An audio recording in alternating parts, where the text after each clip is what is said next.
हा आहे मुंबई अहमदाबाद हायवे व या ठिकाणी वाडा खोडकणा गाव आहे व अशा या रस्त्याने आपणाला आपल्या गडाकडे जायचं आहे। या ठिकाणी पाहू शकतो आपल्या गडच्या पाठीमागच्या बाजूला गावातून थोडे वर आल्यानंतर येथे वन खात्यामार्फत येथे एक बसण्याची सोय केलेली आहे। हा एक असा ओढा आपणाला पार करायचा आहे। सुट्टीचे दिवस व सकाळच्या सत्रात आपण हा ट्रेक करत आहे, त्यामुळे एवढं पण ऊन जाणवत नाहीये। आता गावातून एक 20 मिनिटाची चाल करून आल्यानंतर येथे आपल्याला आता थंडगार झाडीतनं आता आपण जाणार आहे। खूपच मस्त आहे। थोडीशी असा आहे हा अशेरीगड। वन खात्यामार्फत खूपच सुंदर अशी बसण्याची सोय करण्यात आलेली आहे। पुढे आल्यानंतर हा आपणाला चौतारा पाहायला भेटत आहे। पूर्ण असा व्यवस्थित पसारा या बाजूने जाऊन आपल्याला वरती चढायचं आहे। जर आपण हायवेच्या प्रॉपर आहे तरी सुद्धा या ठिकाणी अशेरीगडाकडे जाणारा मार्ग असा बोर्ड लिहिण्यात आलेला आहे। 1 तासामध्ये आपण गडाच्या या मधील खिंडीमध्ये पोहोचलेलो आहे। या दुसऱ्या गावातून येणारा मार्ग असा आहे। अवघड ठिकाणी असं लोखंडी ग्रिल बसवलेलं आपल्याला पाहायला भेटत आहे। पावसाच्या दिवसांमध्ये सरकण्याचे चान्सेस असतात। अशा आता या रस्त्यातून बघा खिंडीमध्ये पोहोचलेला आहे। दोन्ही डोंगराच्या खिंडीमध्ये लोखंडी ग्रिलच्या थोडं पुढे आल्यानंतर असं आपल्याला उजव्या हाताला हे शिल्प पाहायला भेटत आहे।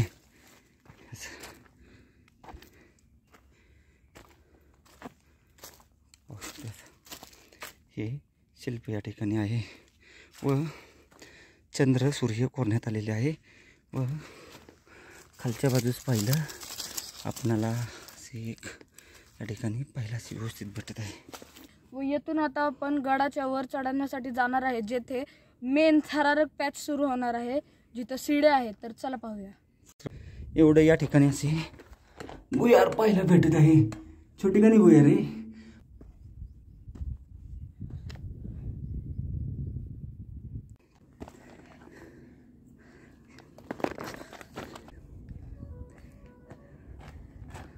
हे पहा, इथून जायचे आहे आपल्याला। आता आपण थरारक अनुभव घेणार आहे, तर चला जाऊया। एक खूप सुंदर असा पूर्वी येथे खूप सुंदर पायऱ्या होत्या, पण ते इंग्रजांनी नष्ट करून टाकल्या व आता हे नवीन पायऱ्या बनवण्यात आलेल्या आहेत।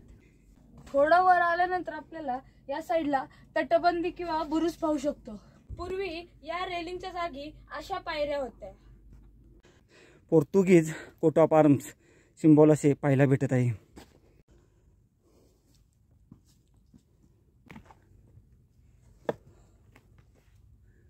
कोट ऑफ आर्म्स पाहून आता आपण वर जाऊया। डाव्या हाताला आपणाला एक पाण्याचं टाकं पाहायला भेटत आहे। असं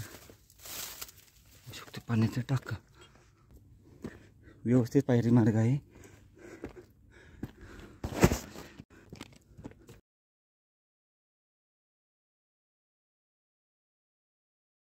पायऱ्या चढून आल्यानंतर येथे महादरवाजा पाहण्यासाठी भेटत आहे आपल्याला व महादरवाजा आता अस्तित्वात नाही, पूर्ण ढासळलेला आहे। जरा पाहू शकतो, खूपच सुंदर असेल त्यावेळेस हा महादरवाजा।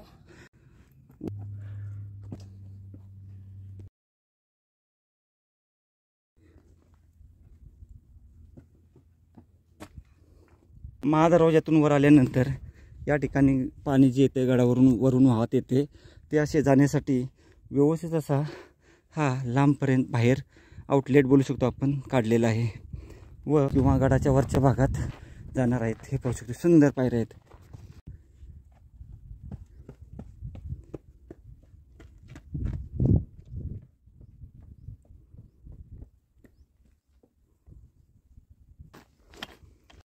आता आपण पाण्याची टाकी पाहण्यासाठी जाऊया.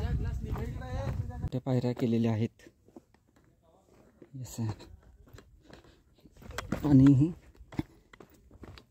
या 2 टाक्यातले पाणी पिण्यायोग्य नाही, खांब आहे त्याला, तेही पाहू आपण.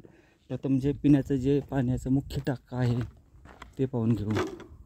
हे पाहू शकतो, हे पाणी जे आहे या टाक्यातील हे देव टाकं म्हणून आहे नाव याचे. व हे टाकं आपण पाणी पिऊ शकतो. खूप मोठं आहे टाकं हे. या पाण्यातील पाणी पिऊ शकतो.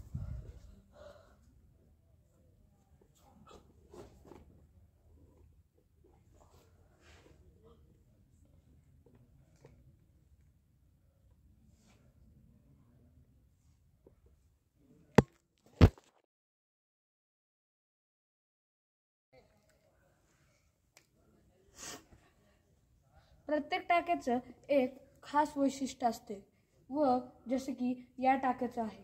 पाहू शकतो बाजूलाच देवकुंड, पिण्यायोग्य पाणी जे खालून जॉईंट आहे, मध्ये एकच दरार आहे व हे घाण आणि ते स्वच्छ. ते देव टाकं, पिण्यायोग्य पाणी, हे 2 खांब आहेत. या बाजूला हे कसं हे तिसरं पाण्याचं टाकं. व अजून आपल्याला पुढच्या बाजूस आहेत का पाहू.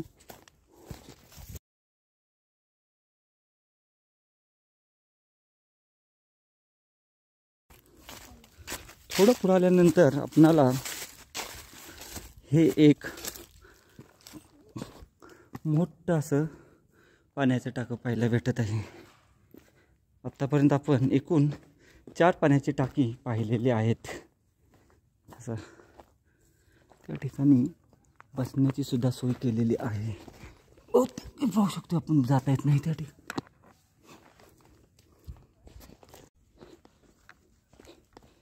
चार पाण्याच्या टाक्यांचा संच पाहून झाल्यानंतर थोडे पुढे आल्यानंतर आपणाला हे पाहू शकतो, हे पाण्याचं टाकं. असं अजून एक पाण्याचं टाकं आहे. हे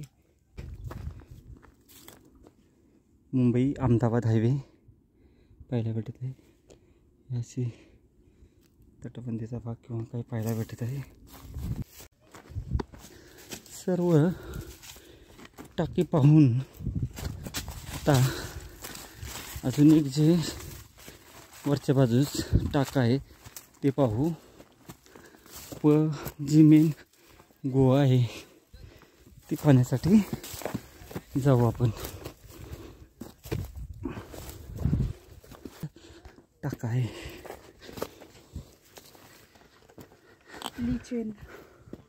पिण्यायोग्य नाही पाणी. आपण आता गडदेवता या ठिकाणी पाहू शकतोय. आतील बाजू सुद्धा जाऊ आपण.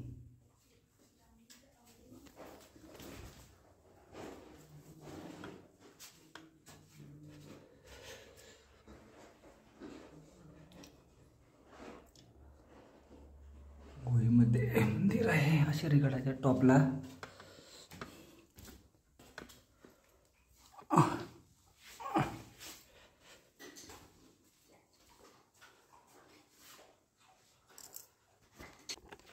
हे पाहू शकतोय गडावर असणारी गुहा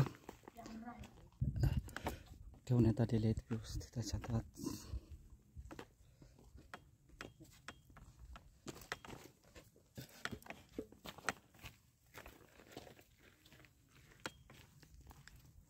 गाड्यांवर व्यवस्थित ठेवण्यात आलेले आहेत. आश्चर्यगड देवस्थान असा बोर्ड लिहिलेला आहे.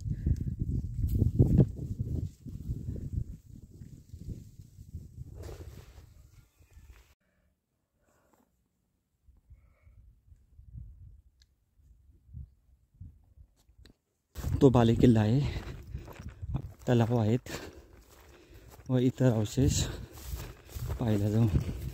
पाहू शकतो कोरडा तलाव आहे.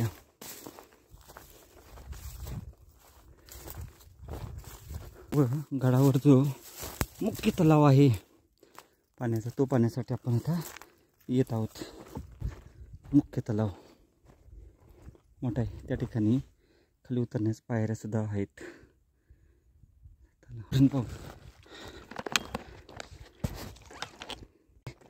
याच्यातील ही रचना पाहू शकतोय. जाऊन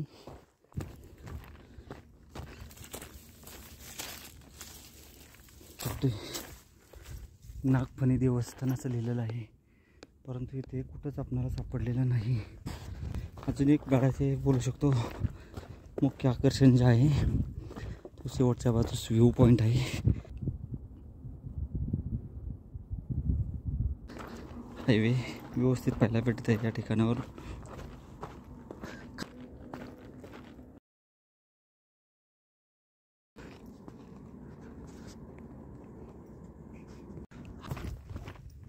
या अशी थोडी इथे तटबंदी पाहायला भेटत आहे. लॉक सिस्टीम आहे. समोर पाहू शकतो तिथे तटबंदी आहे व ही तटबंदीची रचना सुद्धा तशीच आहे जशी आपल्याला तांदूळवाडी या किल्ल्यावर पाहण्यासाठी भेटते. म्हणजे दोन दगडावर एक दुसरा तिसरा दगड ठेवून तसं रचलेलं आहे, त्यामुळे दगड एकामेकामध्ये बंद राहतात. आता हे सगळं पाहून आता आपण परतीच्या प्रवासाला निघूया. फक्त आता जाताना बाले किल्ल्याचा भाग पाहूया.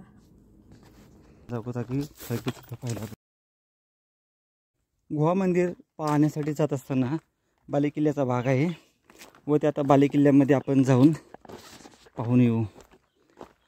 बालेकिल्ला सदर पाहू शकतो. जबरदस्त अप्रतिम.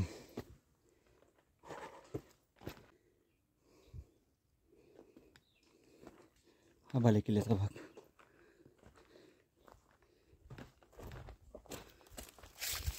मी पाहू शकतोय त्या काळचे खापर वगैरे असे भरपूर प्रमाणात येते पाहायला भेटत आहेत त्या बांधकामातले. मोठ्या प्रमाणात हे खापराचे अवशेष या ठिकाणी आहेत. आत्ता याचं संवर्धन सुद्धा चालू आहे. आता आपण पूर्ण किल्ला पाहिलेला आहे व आता परतीच्या प्रवासाला निघूया.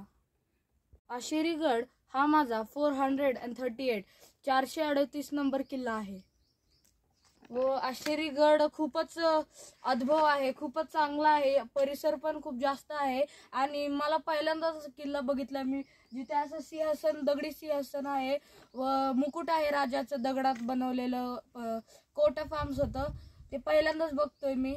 तर खूपच चांगला आहे. मी विनंती करतो की तुम्ही पण या किल्ल्यावर या. एक मोठं पाण्याचं टाकं पाहायला भेटत आहे आपण. सुंदर या छप्पर टाकं बोलतात त्याला. व त्याच्या पुढच्या बाजूस आल्यानंतर असे हे एक पाण्याचं टाकं आहे व अजून एक पाण्याचं टाकं पाहू शकतो. अशी 3 पाण्याची टाकी आहेत आणि तसेच समोरच्या बाजूस हे मोठं पाण्याचं टाकं असं पाहायला भेटत आहे. अजून पुढं जाऊन पाहू काही भेटतंय का पाहायला. वरच्या बाजूस एक आहे.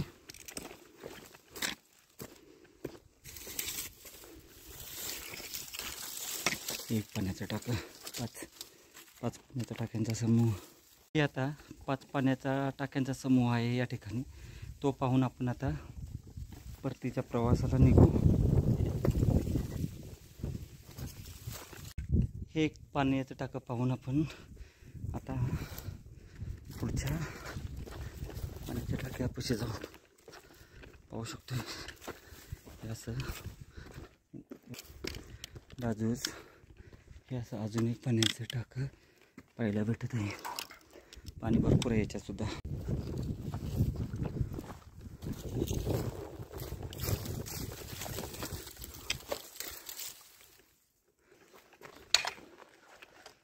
पाण्याचं टाकं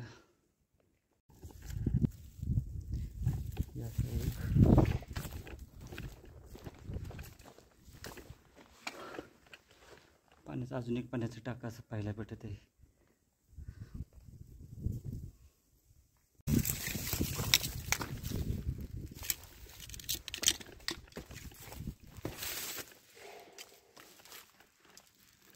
हे बरेच मोठं पाण्याचं खोल टाका आहे. या ठिकाणी एक पाण्याचा टाका आहे.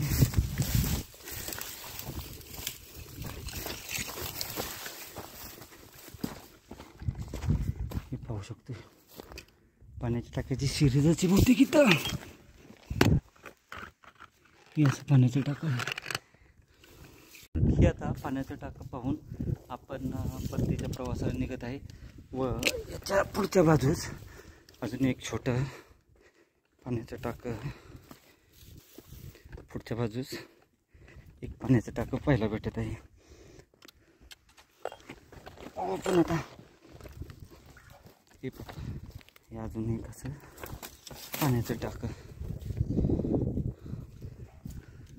पाणी पूर्ण भरलेलं आहे त्याच्यामुळे आपल्याला सांगता येत नाही किती असेल ते. ज्यावेळेस आपण गडमाथ्यावर येतो समोरच्या बाजूस तिथे आपला कोट ऑफ आर्म्स जे राजचिन्ह आहे त्याच्या उजव्या बाजूच्या डोंगराने उजव्या बाजूच्या धाराने आपण हे पाहू शकतो. इथून आपण वर चढतो. या ठिकाणावरून वर चढत जात असतो गडावर, परंतु त्याच्या अगोदर ह्या अशा रस्त्याने आपण आलो तर या अशा डोंगरधारेला आपणाला पाण्याची टाकी पाहायला भेटत आहेत. खूप मोठ्या प्रमाणात पाण्याची टाकी आहेत. हे पाहू शकतो पाणी जाण्याची सोय केलेली आपल्याला व्यवस्थित दिसत आहे. चांगली सोय केलेली आहे. मुख्य गडावर आता पुन्हा आपण पोचलेलो आहे.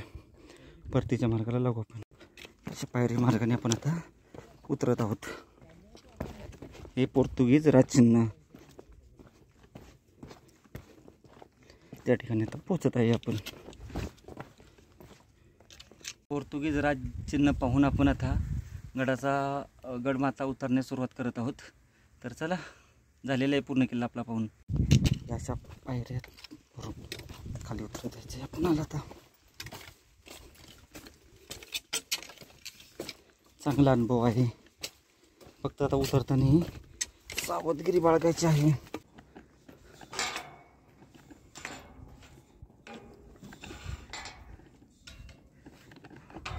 हा एक टप्पा आता आलो पाहू शकतो. असा सुंदर सुरेख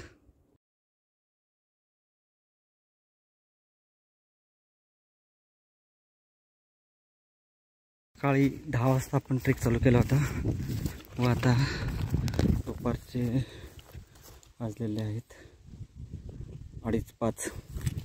आपण आता पूर्ण गड पाहून गाडीपाशी पोहोचलेलो आहे. पूर्ण गड पाहून आपण खाली उतरून आपल्या गाडीपाशी पोहोचत आहे.